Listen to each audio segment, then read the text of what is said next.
Below is the complete English translation of the provided text, with no omissions, no changes in meaning, and without any additions. For centuries, the Iberian Peninsula was the stage for disputes, alliances, and profound transformations that shaped the history of two brotherly countries, Portugal and Spain. Even today, many people wonder why, despite its superior territorial size and military strength, Spain never definitively conquered its Portuguese neighbor. It is a question that arouses curiosity, especially if we consider that the two countries competed side by side in the race for overseas territories during the Age of Discoveries. Many believe that instead of concentrating resources to explore distant lands, Spain could have simply turned against its small neighboring kingdom, imposing its sovereignty upon it. However, this idea, as logical as it may seem at first glance, ignores the complexity of the relations between the two nations and the political, cultural, and even familial intertwining that developed over the centuries. The truth is that although at times they clashed militarily, Portugal and Spain also shared kings, treaties, and a coexistence marked by both rivalry and mutual respect. To understand why Portugal was never fully annexed by Spain, it is necessary to go back in time and follow the events that led to the formation of the Portuguese kingdom. The starting point lies in a small Celtic settlement near the mouth of the Douro River, which the Romans called Portugal. This name eventually evolved into Portugal and later gave rise to the designation Portugal. With the collapse of the Roman Empire and the arrival of Germanic peoples such as the Suebi and Visigoths, the region became part of different domains until the Muslim invasion at the beginning of the 8th century. From that point on, the Christians began a slow reconquest of the peninsula, and it was in this context that the county of Portugal emerged, initially governed by Vimara Peres, under the command of the King of Leon, Alfonso III. Over time, the county came into the hands of Henry of Burgundy, who received the region as a reward for his military achievements. His son, Afonso Henriques, broke away from the authority of his mother, Teresa of Leon, and after winning battles against Muslims and even against the Leonese nobles themselves, was acclaimed king in 1139. This trajectory of conquests and the affirmation of sovereignty would culminate with the official recognition of Portuguese independence in 1179 through a papal bull, a decisive step in consolidating the new kingdom. With its independence recognized, Portugal embarked on a process of internal consolidation and territorial expansion. During the following centuries, the kingdom strengthened its institutions, expanded its borders, and maintained a tense but diplomatic relationship with its Castilian neighbors. An important milestone occurred in 1297, when the Treaty of Alcañices, signed between King Dinizan of Portugal and Ferdinand IV of Castile, fixed the borders between the two kingdoms, geographical lines that, with minor exceptions, remain practically the same to this day. While the Christian kingdoms of present-day Spain were still fighting to expel the Muslims from the south of the peninsula, Portugal had already completed its territory and began to look overseas. By founding its navy and promoting the construction of ports and ships, the Portuguese initiated an era of exploration that soon placed them at the forefront of European maritime expansion. However, this strategic anticipation over Spain, which had not yet unified as a country, does not mean that there were no moments of tension between the two. On the contrary, the 14th century would bring one of the greatest threats to Portuguese autonomy. The Portuguese dynastic crisis of 1383 to 1385 put the very continuity of the kingdom as an independent entity into question. King Ferdinand I died without male heirs, and his daughter Beatrice married the King of Castile, John I. Although there was a formal agreement ensuring that the two kingdoms would not be unified, John I's attempt to proclaim himself King of Portugal raised the alarm among the Portuguese nobility and bourgeoisie who feared losing their sovereignty. It was in this context that the figure of John, Master of the Order of Avis and the illegitimate son of Peter I of Portugal, emerged. Leading a popular revolt, John of Avis assassinated the favorite of the widowed Queen Leonor and assumed command of the resistance against the Castilians. Lisbon was besieged, the country plunged into chaos, and a civil war broke out. With the support of England, a traditional ally of Portugal, John of Avis managed to gather forces to confront the powerful Castilian army. The climax of this conflict came at the Battle of Aljubarrota in 1385, when a Portuguese army, vastly inferior in number, defeated the Castilians with the strategic support of English archers and ingenious defensive tactics. The victory consolidated Portuguese independence and marked the beginning of the Avis dynasty, which would take the country to a new international level. With the rise of John I to the Portuguese throne, the Avis dynasty began to consolidate royal authority and drive an ambitious maritime expansion project. The king himself would lead in 1415 the conquest of Ceuta on the north coast of Africa, the initial milestone of the so-called Age of Discoveries. His son, the Infante Henry, known as the Navigator, played a fundamental role in encouraging voyages along the Atlantic and the African coast. Under his direction, islands such as Madeira and the Azores were discovered and colonized, while maritime expeditions advanced toward the south of the African continent. Portugal began investing in nautical technology, such as the development of the caravel, and created trade routes that would soon become sources of enormous wealth. The search for new lands and markets also had a geopolitical aspect, to consolidate Portuguese influence before other European powers entered the game.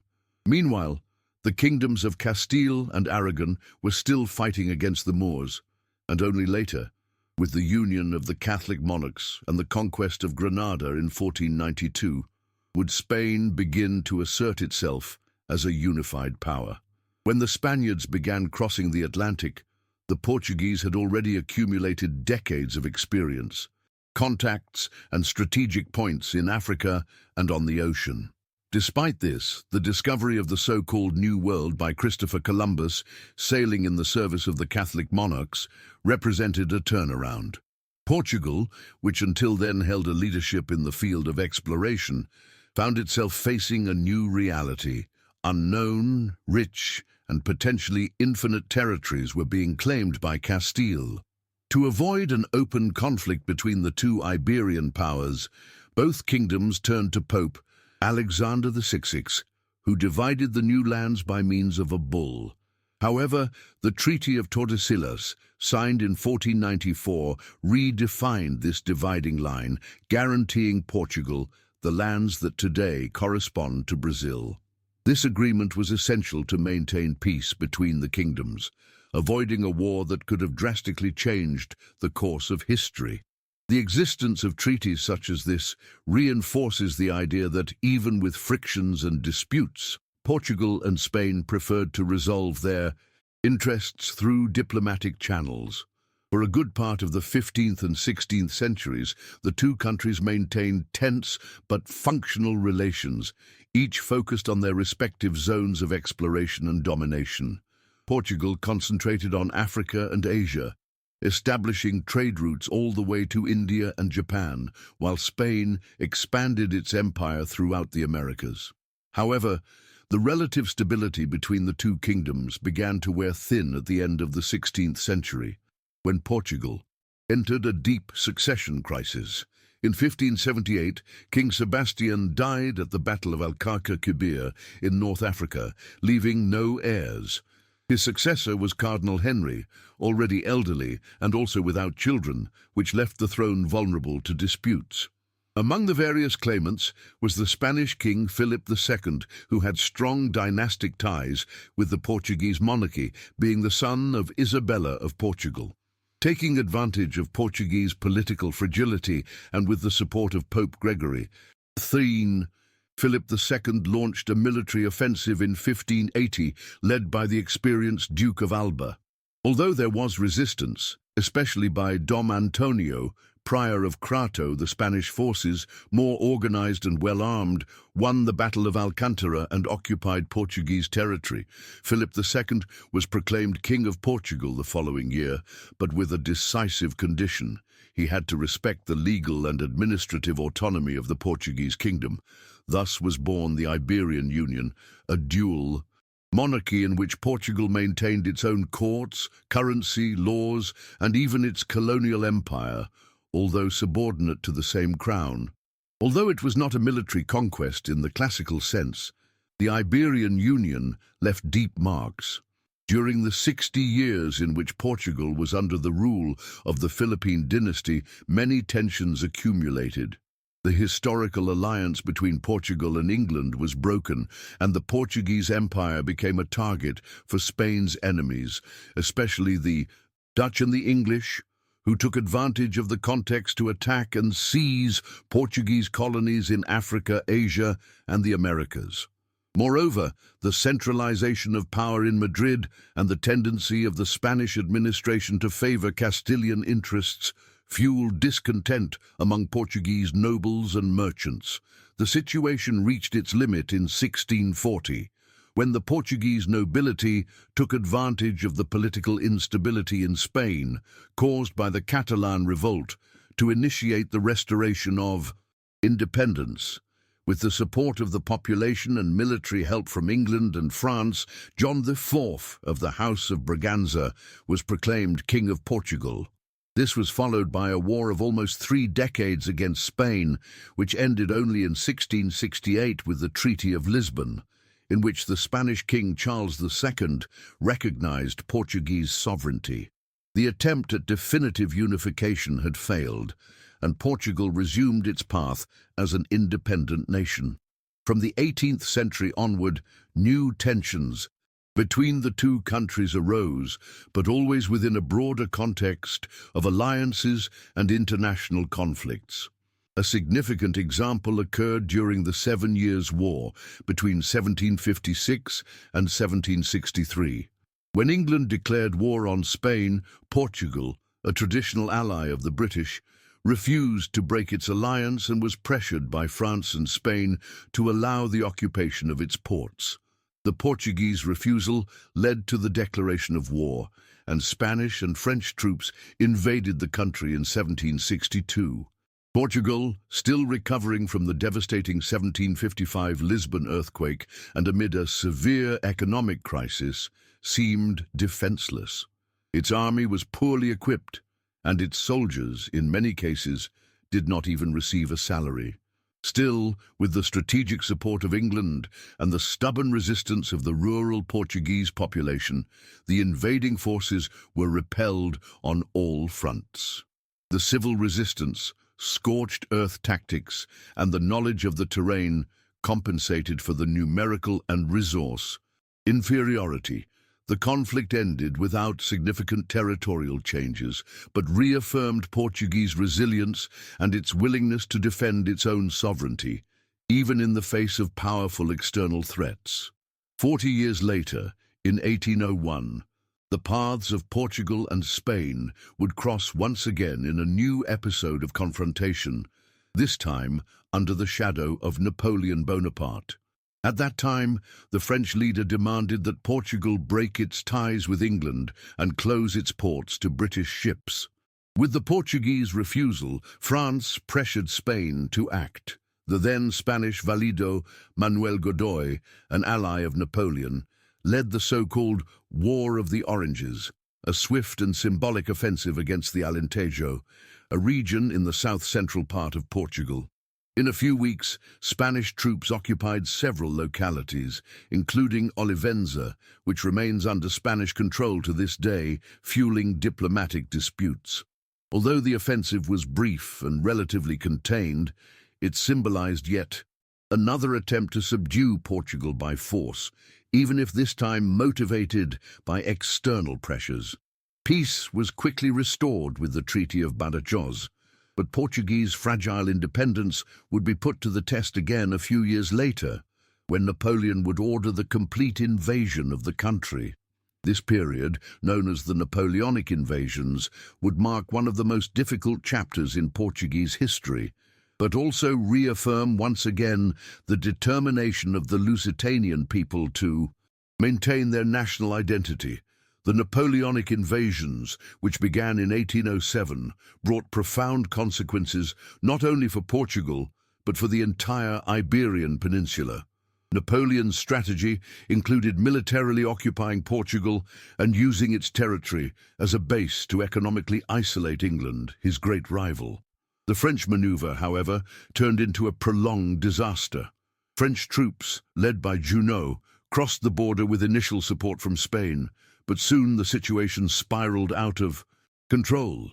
The Portuguese court, faced with the imminent threat, fled to Brazil with the support of the British Navy, transforming Rio de Janeiro into the seat of the Portuguese Empire, an unprecedented situation in the Western world. Meanwhile, the French faced a hostile population, revolts in various regions, and the effective action of Anglo-Portuguese troops organized by Arthur Wellesley, the future Duke of Wellington. Guerrilla warfare, the mountainous geography, and civil resistance made French domination impossible, forcing them to abandon the territory after years of attrition. At the end of the conflict, Portugal emerged not only as a survivor, but with a renewed sense of identity and strategic value, the fruit of collective struggle against a common enemy. With the end of the Napoleonic Wars and the return of the Portuguese court to Europe, relations between Portugal and Spain returned to a state of tense but peaceful coexistence. The truth is that over the centuries, the Spanish attempts to subjugate Portugal failed to produce lasting results. Even when force was used, as in the case of the Iberian Union, Portuguese independence prevailed in the long run, supported by historical, geographical, and cultural factors. Geographically, Portugal always benefited from a strategic position with well-defined borders and a long Atlantic coast that connected it to the world, independent of the continental routes controlled by Castile.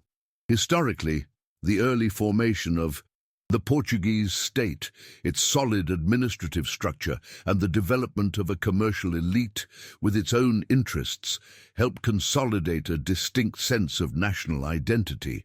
Culturally, despite linguistic and religious similarities, Portugal always nurtured its own traditions, symbols, and foundational narratives.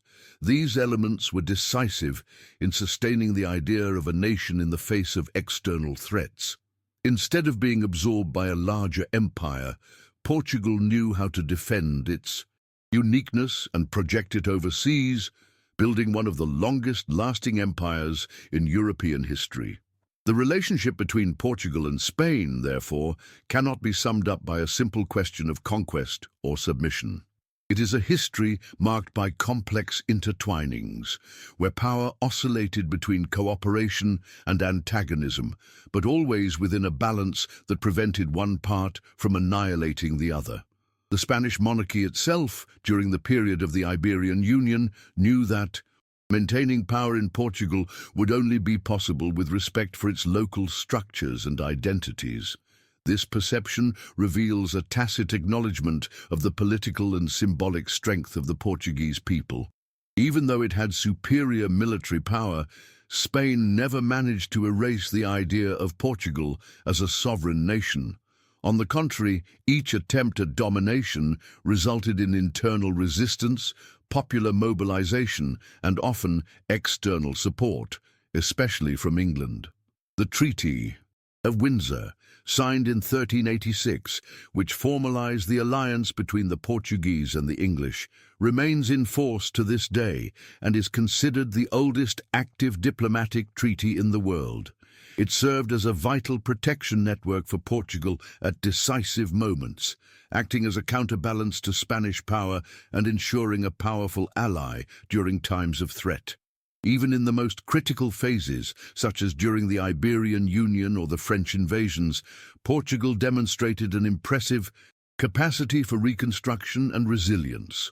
After the restoration of 1640, the country once again consolidated its colonial empire, adapting to the geopolitical changes of the modern world. Despite having lost many colonies throughout the 19th and 20th centuries, Portugal managed to maintain its identity and sovereignty in unfavorable contexts. Meanwhile, Spain, for its part, went through its own processes of fragmentation, revolts, and internal political transformations. The following centuries showed that neither nation was immune to the challenges of history, but they also revealed that both learned to coexist and respect their territorial and political limits. Today, Portugal and Spain share stable borders, are part of the European Union, and cooperate on various fronts, demonstrating that the past of conflicts did not prevent the emergence of a mature and balanced relationship. What was once rivalry has turned into partnership. It is as if, at the end of centuries of disputes, the two nations had come to understand that there is more value in coexistence than in conquest. Despite the current stability between Portugal and Spain, it is undeniable that the past still influences the way the Iberian peoples perceive each other. The memory of wars, broken alliances, and attempts at domination remains alive in books, museums, and popular traditions. In Portugal, for example, the Battle of Aljubarrota continues to be celebrated as a symbol of national resistance, and the Monastery of Batalha, built to commemorate the 1385 victory, remains one of the greatest architectural expressions of Portuguese pride. On the Spanish side, the memory of the Iberian Union is often seen as a demonstration of dynastic power, but also as an episode that did not consolidate the expected gains. There is a growing awareness in both countries that the excessive nationalism of the past has given way to a greater appreciation of individual identity without implying antagonism. Respect for differences combined with the valuing of a common cultural heritage has allowed a positive re-encounter between the two nations. Today, this coexistence is reinforced by educational programs, cultural exchanges, academic collaborations, and joint policies that seek to promote regional development and preserve the Iberian legacy as a whole. From a historical point of view, the question, "Why did Spain never conquer Portugal?" can be answered with a combination of factors: military resistance, skillful diplomacy, external support, and above all, a deep sense of national identity on the part of the Portuguese. But this question also reveals something more subtle: the strength of ideas. Over the centuries, Portugal cultivated the notion of a sovereign nation with its own deep roots, closely tied to its history, language, maritime achievements, and culture. This sense of belonging was the driving force that propelled the Portuguese to defend their land at critical moments. The conquest was not only militarily unfeasible, it was culturally unlikely. The attempt to erase Portuguese uniqueness encountered time and again not only armies and alliances, but also a population determined to preserve what defined them as a people. It is this strength that, even in the face of powerful kingdoms and colossal empires, ensured Portugal a place of autonomy in history. The country not only survived the incursions of its stronger neighbor, it built its own legacy, one that endures today with pride and dignity. In modern times, Portugal and Spain have left behind the old antagonisms and turned to a joint construction of the future. The entry of both into the European Union and the consolidation of stable democratic systems have fostered a new phase in the relations between the two countries. The borders that were once guarded by soldiers are now crossed freely by citizens who study, work, and travel between the two sides of the Iberian Peninsula. Commercial and cultural exchanges have intensified, as have joint projects in areas such as science, the environment, and infrastructure. Although occasional disputes still exist, such as the issue of the sovereignty of Olivenza, inherited from the War of the Oranges, These matters are handled with diplomatic maturity. More than that, there is a mutual recognition of the historical and cultural value that each nation represents, and a clear perception that the future will be more promising if built together. What once divided can now unite. The Iberian Peninsula is no longer a stage for rivalry, but rather an example of coexistence between nations with strong identities, distinct trajectories, but a deeply intertwined history. This trajectory, marked by attempts at domination and reaffirmations of independence, can serve as an inspiration for other nations and peoples around the world. The history of Portugal and Spain shows that even in the face of seemingly unequal forces, respect for identity, self-determination, and diversity can prevail. Portugal could have been annexed, assimilated, or forgotten, but it was not, because its history was written not only by kings and armies, but by ordinary citizens who fought for their land, their culture, and their way of life. Instead of bowing to greater power, Portugal knew how to negotiate, resist, and above all, persist. And Spain, over time, learned that the true greatness of a nation lies not in subjugating the other, but in coexisting and collaborating. The legacy left by centuries of disputes and reconciliations is, in the end, a lesson in the balance between strength and respect, between sovereignty and coexistence. A reminder that no matter how much history is made of conflicts, it can also be written with alliances and triumphs. Looking back, it is possible to see that the relationship between Portugal and Spain was shaped by moments of confrontation, but also by occasions of strategic partnership. Instead of following the path of total conquest, Spain, even when tempted by force at times, recognized that the cost of subjugating Portugal outweighed the possible benefits. And Portugal, for its part, not only resisted, but prospered as a nation with its own identity, shaping its destiny based on its collective will. The history that united and separated these two countries is rich in nuances, marked by succession disputes, epic battles, political treaties, and centuries-old alliances. But above all, it is evidence that, even in the face of power imbalances, it is possible to preserve autonomy when there is conviction, unity, and a sense of belonging. Every attempt at annexation encountered barriers stronger in the will of a people than in the walls of a city, and that will was the true bastion of defense over the centuries.